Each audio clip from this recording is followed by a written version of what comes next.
नमस्कार विद्यार्थी मित्रांनो, इन्फिनिटी अकॅडमीच्या युट्यूब चॅनलवरती मी प्रमोद देशकरी आपणा सर्वांचं स्वागत करतो। विद्यार्थी मित्रांनो, नवी मुंबई महानगरपालिकेची जी भरती आहे ही भरती जाहीर झालेली आहे। याच्यामध्ये इलेक्ट्रिकल आणि मेकॅनिकल ज्युनियर इंजिनियर या पदासाठीच्या 12 जागा आहेत आणि त्या संबंधी आपण याच्यावरती व्हिडिओ ऑलरेडी केलेला आहे आणि बाकीच्याही खूप साऱ्या पोस्ट या भरतीमध्ये आहेत। या सेशन मध्ये आपण डिस्कस करणार आहोत की स्टेप बाय स्टेप प्रोसेस काय आहे, फॉर्म फिलिंग करताना कुठली काळजी घ्यायची आहे जेणेकरून तुम्हाला त्रास होणार नाही किंवा तुमचा फॉर्म जो आहे तो रिजेक्ट होणार नाही। त्याच्यामुळे व्हिडिओ शेवटपर्यंत बघायला विसरू नका। तुम्ही जर या चॅनलवरती नवीन असाल तर सबस्क्राइब करा चॅनल आणि बेल आयकॉन प्रेस करा, म्हणजे अशाच प्रकारचे अपडेट्स तुम्हाला मिळत राहतील। चला सुरू करूया आपण step by step complete process तुमची फॉर्म फिलिंगची। ओके, तत्पूर्वी विद्यार्थी मित्रांनो, इलेक्ट्रिकल आणि मेकॅनिकलच्या विद्यार्थ्यांसाठी टेक्निकलच्या ह्या ज्या आहेत मेकॅनिकलच्या 6 शीट्सचा हा पर्टिक्युलर संच आहे फॉर्म्युला शीटचा आणि मेकॅनिकल साठी 11 शीट्स आहेत आणि इलेक्ट्रिकल साठी 6 शीटचा हा संच आपल्याकडे उपलब्ध आहे। आपल्या वेबसाईट वरती सुद्धा तो अवेलेबल आहे किंवा पुण्यामध्ये मानकरवाडा, पत्र्या मारुती चौक, नारायणपेठ पुणे येथे आणि नाशिक येथे infinity academy, Upadhye chamber, Ashok स्तंभ इथे तुम्ही वकीलवाडीला जाऊ शकता। ओके, आता विद्यार्थी मित्रांनो, सगळ्यात महत्त्वाचं की अगोदरच्या तारखा वेगळ्या होत्या फॉर्म फिलिंगच्या, त्याच्यामध्ये अपडेट झालेला आहे आणि तसंच सूचना पत्रक अधिकारितरित्या त्या वेबसाईट वरती आलेलं आहे। अगोदरची जी तारीख होती ती फॉर्म भरण्याची वेगळी होती, 4 फेब्रुवारीला संपणार होती, पण आता लक्षात घ्या की फॉर्म स्टार्ट जे आहे 20 जानेवारी 2026 पासून सुरू झालेले आहेत आणि कधीपर्यंत तुम्हाला भरता येणार आहे तर 19 फेब्रुवारी 2026 पर्यंत तुम्हाला हा फॉर्म भरता येणार आहे। याच्यामध्ये फक्त इलेक्ट्रिकल मेकॅनिकलच नाही तर बाकीच्याही संवर्गाचे पद आहेत। तर ह्या अपडेटेड डेट आहेत, ह्या लक्षात घ्या। आता आपण फॉर्म फिल करायला सुरुवात करूया। याच्यामध्ये फॉर्म फिलअप करताना सुरुवातीची काळजी जी घ्यायची ती म्हणजे तुमचा जो सुरू असलेला मोबाईल क्रमांक आहे आणि जो भविष्यातही सुरू राहणार आहे असाच क्रमांक त्याच्यावरती द्यायचा आहे। प्रत्येक स्टेजची माहिती, ओटीपी, इन्फॉर्मेशन सगळं त्याच्यावरती येणार आहे। आणि दुसरी गोष्ट म्हणजे तुमचा मेल आयडी जो आहे तो ऑथेंटिक मेल आयडी हा त्याच्यामध्ये असलाच पाहिजे। तुम्हाला जाहिरातीबद्दल काही चेक करायचं असेल तर इकडे जाहिरात त्याच्याशी रिलेटेड सगळ्या प्रोसेस दिलेल्या आहेत, तुम्ही या पीडीएफ वरती क्लिक करून चेक करू शकता। आणि तुम्हाला लॉग इन करायचं असेल तर न्यू रजिस्ट्रेशननी तुम्हाला सुरुवात करावी लागेल। न्यू रजिस्ट्रेशन साठी काही तात्पुरती माहिती, काही इन्फॉर्मेशन, बेसिक इन्फॉर्मेशन हे द्यायचं असतं आणि याच्यामध्ये ह्या 2 गोष्टी महत्वाच्या आहेत। इथे क्लिक केलं की ते सुरू होतं आणि ह्या पीडीएफ कशाच्या आहेत तर ऍडव्हर्टाइजमेंट, त्याच्यामधले जे काही सूचना पत्र आहेत, काही अपडेट्स आहेत ते सगळे तुम्ही बघू शकता आणि मी आताच तारखा तुम्हाला सांगितलेल्या आहेत। ओके, आता सगळ्यात पहिले रजिस्ट्रेशन नवीन करायचंय आपल्याला तर तुम्हाला काय करायचंय, उमेदवाराचे पहिले नाव म्हणजे पहिलं नाव, मधलं नाव आणि आडनाव हे तुम्हाला टाकायचं आहे। लक्षात घ्यायचंय तुमच्या 10च्या मार्कशीट नुसार हे सगळं टाकायचंय, तसं त्यांनी मेन्शन केलेलं आहे। तुमच्या वडिलाचं नाव इथे परत एकदा लिहायचं आहे आणि आईचं सुद्धा नाव लिहायचंय। हे सगळे जे पॉइंट्स आहेत हे तुमचे कंपल्सरी आहे, वडिलांचं नाव इथे मॅन्डेटरी दिलेलं नाही। त्यानंतर सगळ्यात महत्वाचं की तुमच्या नावामध्ये बदल झालेला आहे का, तुम्ही जर यस केलं तर बाकी माहिती तुम्हाला भरावी लागेल, नो केलं तर काही माहिती भरावी लागणार नाही। त्यानंतर डेट ऑफ बर्थ महत्वाची आहे तुमच्या एज क्रायटेरियासाठी, ती तुम्हाला फिलअप करायची ऑटोमॅटिकली येईल, तुम्ही सिलेक्ट केल्यानंतर ड्रॉपडाऊन मध्ये आणि त्यानुसार तुमचं वय इथे रिफ्लेक्ट होईल। ही सिंपल बेसिक वैयक्तिक माहिती तुम्ही दिली, बरोबर आहे। आता आपल्याला कम्युनिकेशन साठी त्याच्यामध्येच माहिती द्यायची आहे। याच्यामध्ये जेंडर तुम्ही सिलेक्ट करायचंय। आता जसं सांगितलं मी, मोबाईल क्रमांक महत्वाचा आहे, इम्पॉर्टंट आहे हा। परत एकदा मोबाईल कन्फर्म करायचा आहे, तसंच मेल आयडी कन्फर्म करायचा आहे 2दा। ओके, जेणेकरून तुम्हाला काही प्रॉब्लेम जाणार नाही। तुमच्याकडे अल्टरनेट नंबर असेल तर तो अल्टरनेट नंबर सुद्धा टाकायचा आहे। ओके, त्याच्या व्यतिरिक्त विद्यार्थी मित्रांनो, सगळ्यात महत्वाचं की तुम्ही ग्रॅज्युएशन जे आहे हे मुक्त विद्यापीठामधनं केलेलं आहे का, त्यानुसार तुम्हाला यस नो इथे करायचं आहे। तुमचा सीट नंबर लिहायचा आहे, मॅट्रिक्युलेशनचा म्हणजे 10वीचा, कधी तुम्ही 10वी क्लिअर केली ते लिहायचंय। सेंटर 3 सिलेक्ट करायचे, एकच सेंटर परत रिपीट करता येणार नाही, असे 3 वेगवेगळे सेंटर तुम्हाला सिलेक्ट करायचे आहेत। आणि हे सगळं झाल्यानंतर मोबाईल थ्रू तुम्हाला ओटीपी जनरेट होईल. तुम्हाला ते व्हेरीफाय किंवा ऑथेंटिक द्यायचं आहे. जसं सेंटरमध्ये तुम्हाला खूप सारे सेंटर्स अवेलेबल आहे, अहिल्यानगर असेल, अकोला असेल, त्याच्यामध्ये बीड, डिस्ट्रिक्ट वाईज सेंटर, त्याच्यानुसार तुम्हाला सेंटर निवडायचे. परत एकदा सांगतो, एकच सेंटर वारंवार किंवा डबल निवडता येणार नाही. तुम्हाला 3 वेगवेगळे तुमच्या लोकेशन नुसार निवडायचे आहे, तुमच्या फिजिबिलिटी नुसार. बरोबर आहे. आता बाकी माहिती आपण भरली आहे. ओटीपी व्हॅलिडेट करायचा आहे तुम्हाला, आणि ओटीपी व्हॅलिडेट झाला की तुमचं एक स्पेसिफिक रजिस्ट्रेशन तिकडे तयार होईल. तुम्हाला एक आयडी आणि तुम्हाला पासवर्ड क्रिएट करायचा आहे. ही सगळी प्रोसेस आहे.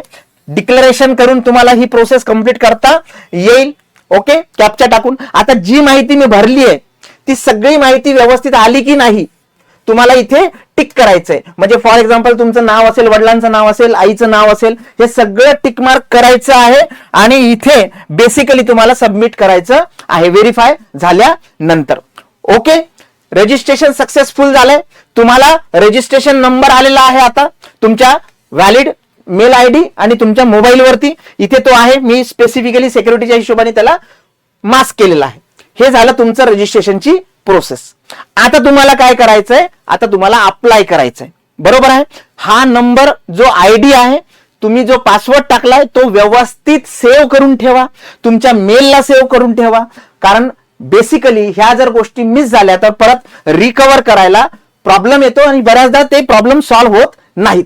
ओके, आता मी रजिस्ट्रेशन केलेलं आहे, मला अप्लाय करायचंय. तर मला अप्लाय फॉर द पोस्ट करायचं आहे. जी माहिती मी ऑलरेडी भरली आहे ती सगळी माहिती इथे माझी दिसतीये. माझ्या सेंटर सहित मला सगळी माहिती दिसतीये. आता मला अप्लाय करायचं. तर पोस्ट बघा, पोस्ट मध्ये स्पेसिफिकली कुठल्या कुठल्या पोस्ट आहेत. तर याच्यामध्ये जसं मी आता सांगितलं की इलेक्ट्रिकल आणि मेकॅनिकल ज्युनियर इंजिनियर या पदासाठीच्या जागा आहेत 12 जागा. पण त्याच्या व्यतिरिक्त फिजिशियन, सर्जन, गायनोकॉलॉजिस्ट, ओके, डॉक्टर्स व्यवस्थित खूप सारे पर्टिक्युलर पोस्ट त्याच्यामध्ये आहेत. आणि त्याच्या व्यतिरिक्त विधी अधिकारी असेल, महापालिका उपसचिव असेल, असे खूप सारे पद त्याच्यामध्ये आहे. त्याच्यामुळे हा व्हिडिओ मित्रांनो फक्त इलेक्ट्रिकल मेकॅनिकलच्या विद्यार्थ्यांसाठी नाही, तर सगळ्याच विद्यार्थ्यांसाठी जे नवी मुंबईचा फॉर्म वेगवेगळ्या पोस्टसाठी भरत आहेत. तर हे पद आहेत. आता जसं आपण सपोज ज्युनियर इंजिनियर इलेक्ट्रिकल, कनिष्ठ अभियंता विद्युत याचा फॉर्म भरतोय, तर हे तुम्ही सिलेक्ट करायचं आहे. ओके, म्हणजे पोस्ट सिलेक्शन तुमचं झालं. सगळ्यात महत्वाचं डोमेसाईल मॅन्डेटरी आहे, कंपल्सरी आहे. तुमच्याकडे डोमेसाईल असलंच पाहिजे, तर आणि तरच तुम्ही या पदासाठी पात्र आहात नवी मुंबईच्या.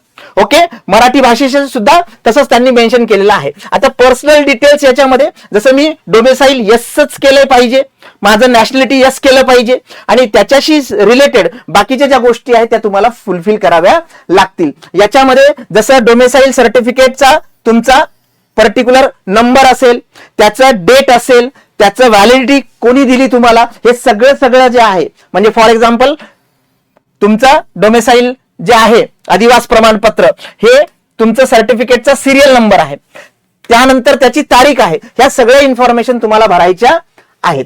त्यानंतर ऍडिशनल डिटेल्स मध्ये कास्ट कॅटेगरी, डेफिनेटली ओपन कॅटेगरीचा जर विद्यार्थी असेल तर तुमची ओपन कॅटेगरी आहे आणि तुम्ही फॉर्म ओपन कॅटेगरीमध्ये भरताय.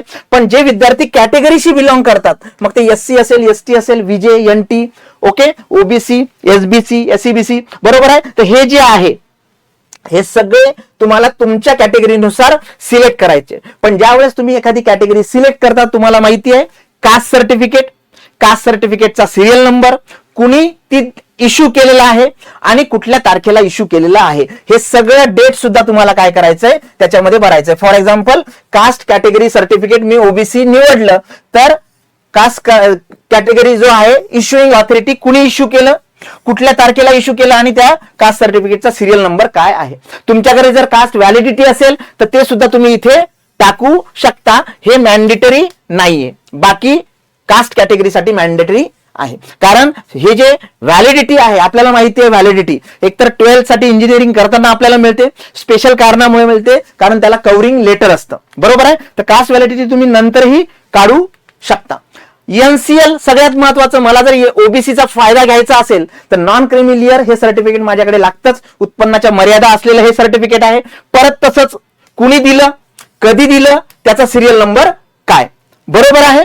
आणि तुमचं जर काही पर्टिक्युलर फिजिकल आयडेंटिफिकेशन मार्क असेल, कॅन्डिडेट आयडेंटिफिकेशन डिटेल्स, तर इथे तुम्हाला बर्थ मार्क असेल तर तो द्यायचा आहे. आता ऍड्रेस प्रूफ वरती जाऊया आपण. आयडेंटिटी प्रूफ, ऍड्रेस प्रूफशी रिलेटेड. आता सगळ्यात महत्वाचं की तुमच्याकडे PAN card, driving licence, voter ID असेल किंवा पासपोर्ट असेल तुमचा किंवा बँक पासबुक असेल ज्याच्यावरती फोटो असेल, याच्यापैकी कुठलाही एक ओळखीचा पुरावा जो आहे तो कंपल्सरी लागणारच आहे. आणि ज्यावेळेस तुम्ही एक्झाम द्यायला जाता त्यावेळेस तो जो आहे पुरावा ओरिजिनल मध्ये तो तुम्हाला घेऊन जायचा आहे. तुम्ही मल्टिपलही तिथे टिक करू शकता, पण जे आहे पॅन कार्ड आहे समजा, तर याला मी यस केलं तर डेफिनेटली पॅन कार्ड नंबर आणि पॅन कार्ड वरचं तुमचं नाव हे ऍडिशनल इन्फॉर्मेशन मागतील तुम्हाला. हे सगळेच लागणार नाही, याच्यापैकी कुठलंही एक हे अनिवार्य आहे. त्यानंतर मी काय केलं की हे मी दिलंय, याला मला मान्य आहे असं टिक केलं आणि सेव्ह आणि नेक्स्ट वरती गेलो. आता पुढे परत ऍडिशनल डिटेल्स डेफिनेटली की मी नवी मुंबई महानगरपालिकेचा जुना एम्प्लॉई आहे का, किंवा मी जनगणना जे 1991 साली झाली होती त्याच्यामधला कर्मचारी आहे का, निवडणुकीशी संबंधित कर्मचारी आहे का, त्याच्या व्यतिरिक्त भूकंपग्रस्त असेल, प्रकल्पग्रस्त असेल, जे काही पर्टिक्युलर आत्महत्याग्रस्त शेतकरी असेल, याच्यामध्ये मला नो किंवा यस करायचंय. तुम्ही यस केलं की ऍडिशनल इन्फॉर्मेशन तुम्हाला विचारणार, तुम्ही नो केलं तर तुम्हाला प्रोसीड करता येईल.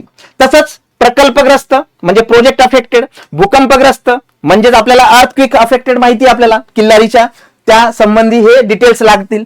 किंवा तुम्ही पार्ट टाइम किंवा अंशकालीन आहात का, तुम्हाला यस नो करायचंय. मॅक्सिमम विद्यार्थ्याच्या बाबतीत हे नो होतं. नो जर केलं तुम्ही तर हे बाकीची माहिती ते विचारणार नाही. पण जर तुम्ही प्रकल्पग्रस्ताला यस केलं तर प्रकल्पग्रस्ताचं सर्टिफिकेट देणारा अधिकारी कोण होता, कुठल्या तारखेला दिलं आणि त्या प्रकल्पग्रस्त सर्टिफिकेटचा सिरियल नंबर काय, नक्कीच तीच माहिती. कुठलंही डॉक्युमेंट असेल तर ही 3 माहिती तुम्हाला द्यावी लागेल. तुम्ही माजी सैनिक आहात का, एक्स सर्व्हिसमॅन, त्याच्याशी संबंधित तुम्हाला माहिती भरावी लागेल. कधीपासून काम करत होतात, कधीपर्यंत काम करत होतात, हे सगळं त्याच्यामध्ये एकूण किती कालावधीसाठी तुम्ही काम केलं हे सगळं तुम्हाला तिथे भरावं लागेल जर एक्स सर्व्हिसमॅन असेल तर. बरोबर आहे. आता स्पोर्ट पर्सन असेल तर त्याच्याकडे स्पोर्टचं सर्टिफिकेट आहे का, ते स्पोर्ट सर्टिफिकेट व्हॅलिड आहे का, कुठल्या ग्रुपसाठी, गट ब गट क साठी ते व्हॅलिड आहे आपल्याला माहिती आहे, त्यानुसार तुम्हाला ही माहिती भरायची आहे. म्हणजे कुठल्या लेवलला, national, international, state level, gold medal आहे काय आहे त्याच्यानुसार तुम्हाला ही माहिती भरायची आहे. पण व्हॅलिडिटी तुम्हाला लागणार आहे या सर्टिफिकेटची. जे क्रीडा अधिकारी असतात त्यांच्याकडनं तुम्हाला हे सर्टिफिकेट व्हॅलिडेट करून घ्यायचं असतं. ओके विद्यार्थी मित्रांनो, त्याच्या व्यतिरिक्त तुम्ही स्वातंत्र्य सैनिकांशी रिलेटेड आहेत का काही, किंवा ऑर्फन आहात का म्हणजे अनाथ, बरोबर आहे, त्या संबंधीची माहिती. अनाथाचा प्रकार असतो बघा, ऑर्फन टाईप. याच्यामध्ये 2 प्रकार आहे, एक आहे इन्स्टिट्यूशनल अँड एक आहे तुमचा नॉन इन्स्टिट्यूशनल. म्हणजे स्पेसिफिकली संस्थात्मक आणि असंस्थात्मक किंवा बाह्य संस्थात्मक. संस्थात्मक म्हणजे काय की शासनाचे जे अनाथाश्रम असतात त्याच्यामध्ये तुम्ही शिकलेले आहात, आणि जे बाह्य आहे ते म्हणजे तुम्ही अनाथ आहात, आई वडील नाहीत पण काका मामा जे काही असेल त्यांच्याकडे राहतात. त्यानुसार तुम्हाला हे सगळे डिटेल्स अनाथ विद्यार्थ्यांना भरायचे आहेत. काही ऍडिशनल इन्फॉर्मेशन तुम्हाला भरायची आहे, म्हणजे त्याच्या व्यतिरिक्त माहिती आहे, FIR झालाय का तुमच्यावरती, कुठली केस सुरू आहे का, कुठल्या कॉपी केसमध्ये तुम्हाला डिबार केलं होतं का, किंवा अजून काही तुम्ही कार्यक्रम केलेला आहे का, क्रिमिनल प्रोसिडिंग वगैरे. Yes no yes no yes no करायचंय. तुमचं जे आहे आपले विद्यार्थी मॅक्सिमम इथे नोट्स करतील अशी अपेक्षा करूया. सेव्ह अँड नेक्स्ट करायचंय. आता कम्युनिकेशन साठी डिटेल ऍड्रेस एक लक्षात ठेवा, इथे करस्पॉन्डन्स ऍड्रेस आहे आणि इथे परमनंट ऍड्रेस आहे. करस्पॉन्डन्स ऍड्रेस जर परमनंट ऍड्रेस सेमच असेल तर इथे टिक येते, त्याला जर तुम्ही क्लिक केलं तर परत लिहायची गरज पडत नाही. पण हे सुद्धा टाकताना पिन नंबर असेल किंवा तुमचा एरिया असेल, ऍड्रेस डिटेल मध्ये टाका जेणेकरून तुमचा गोंधळ होणार नाही. ठीक आहे. म्हणजे आता पर्सनल डिटेल झाले, ऍडिशनल डिटेल झाले, कम्युनिकेशन डिटेल झाले. आता एक्सपिरियन्स अँड क्वालिफिकेशन, त्याच्यामध्ये तुम्हाला काय करायचं आहे, तुम्हाला बेसिक मराठी भाषा येते का, इथे मला यस करायचं आहे. मी यस केलं की माझे बाकीचे क्वालिफिकेशन सुरू होतात.